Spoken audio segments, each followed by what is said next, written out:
Hey practitioners, we're back with a collaboration with Observe Entertainment. Here we go. When was the last time you turned on the radio and smiled as you heard your favorite song over the speakers? In fact, when was the last time that you felt any emotion that seemed to be inspired by music? The average person listens to 4 hours of music a day.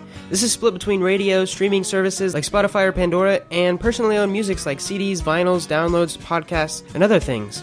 Studies show that roughly 276 million Americans alone listen to broadcasted radio every day. Another study in the UK, funded by a learning audio company, discovered that the average person will spend roughly 13 years of their life simply listening to music. Music has a very powerful effect on the human mind, and you can even use it to your advantage. However, it is very important to keep in mind that there are two different sides of the coin of music. One side is simply listening to music, and then the other side is actually making music. Though not as large as the number of music listeners, the number of people that play an instrument in the US is still enormous. 18 million. If you're not one of the 18 million Americans that can play an instrument, don't worry. Both playing and listening have large benefits for increasing cognitive function. Let's look at what listening to music does to the brain's functionality. First, listening to music can influence your mood. As to why certain songs make you feel happy or sad, that might be a video for another time. However, if a person listens to happy music and wants to feel happy, they will find themselves feeling happier. In the same way, if they listen to emotional or sad music and they want to feel sad, they will find themselves feeling more sad.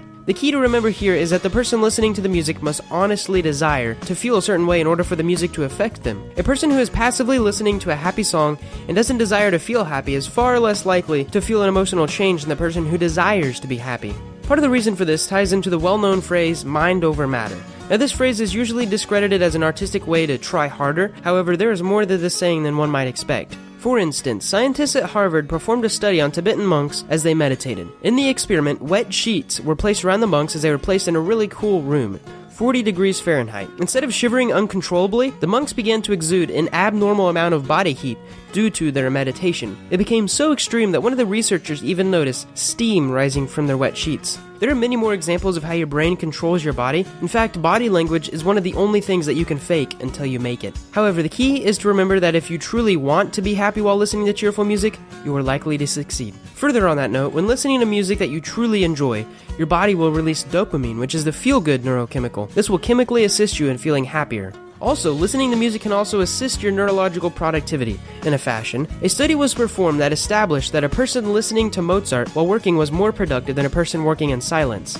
The effect was thus named the Mozart effect. However, it is not necessary that the music being listened to has to be Mozart, or even classical music in general, rather that it just be music that the listener enjoys. This means that if a person greatly enjoys listening to Johnny Cash, it could help them in their productivity if they listen to this music while working. However, it is absolutely key that the person is engaged in the music to reap the benefits. In other words, they must feel the music to be affected by it. Simply having it on in the background will have little to no effect. Johnny Cash, G-Eazy, or Skillet, whatever you enjoy works. However, this brings up a new study that suggested that the music itself might not have an effect on the productive functionality of the brain, but rather that it had an effect on the emotional functions of the brain.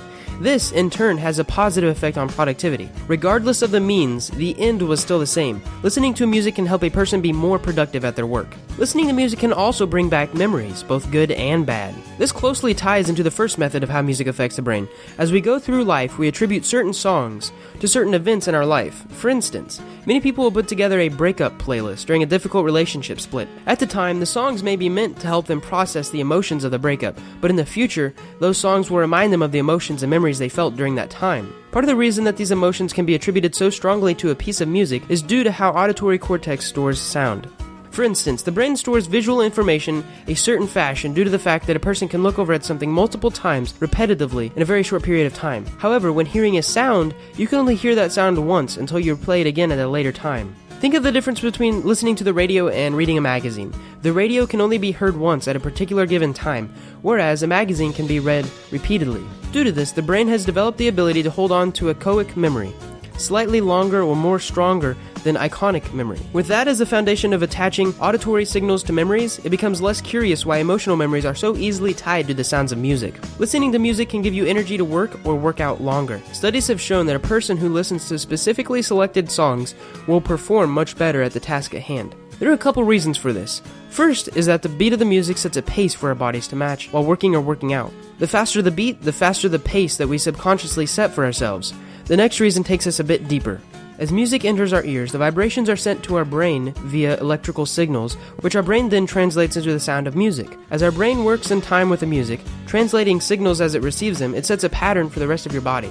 This includes heart rate, blood pressure, metabolic rate, and even things like physical mental stress and fatigue.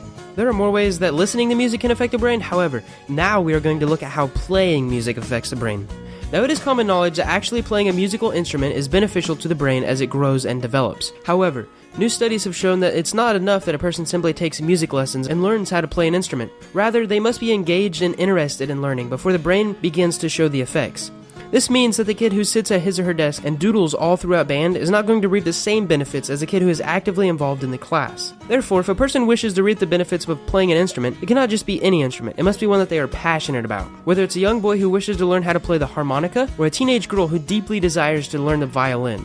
As long as they are passionate about learning and enjoy the instrument, it will benefit them enormously. In that regard, it also doesn't matter which instrument is played. A person who decides that they wish to play the drums may have the same or better benefits as a person who wishes to learn the piano. The key factor to learning an instrument is that the musician must appreciate the instrument that they are learning. But what are these benefits? Well, there's a number of ways that learning an instrument can aid the brain in its functions. Number 1. Improves verbal memory and childhood literacy. Researchers at the Auditory Neuroscience Laboratory at Northwestern University discovered that the brain of a child who received music lessons was capable of more refined reading skills. Number 2. Early musical training can increase the brain's elasticity.